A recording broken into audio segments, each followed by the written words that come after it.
Compromise ఎలాంటిది? పెద్ద తుఫాను వచ్చి ఇటు నుంచి అటు నుంచి ఇటు ఎగేసి కొదేసి మొత్తం నావని వాడని బద్దలు చేసి ముక్కలు చేసి నిన్ను ఎత్తి అవతల ఇసిరేయక్కర్లేదు.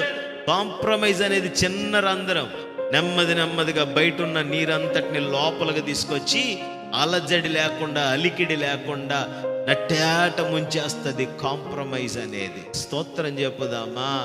అందుకనే ఎవరితో చేతులు కలుపుతున్నావు అన్నది కూడా చాలా ప్రాముఖ్యమే. అర్థమైంది అన్నది స్తోత్రం చెప్పండి. ఆమేన్. ఎలాంటి గుంపులో ఉంటున్నావో, ఎలాంటి సహవాసంలో ఉంటున్నావో కూడా ప్రాముఖ్యమే. మొదటి కీర్తన 1వ వచనంలో అందుకనే రాయబడ్డది, దుష్టుల ఆలోచన చెప్పునా, పాపుల మార్గమున, అపహాసికులు కూర్చోండి చోటనా నాకే చెప్పండి. నిలవద్దు, కూర్చోవద్దు, నించోద్దని నాకే చెప్పండి. మీరు నిలబడి కూర్చొని అక్కడే ఉండకండి. కాంప్రమైజ్ అనేది ప్రమాదకరమైంది.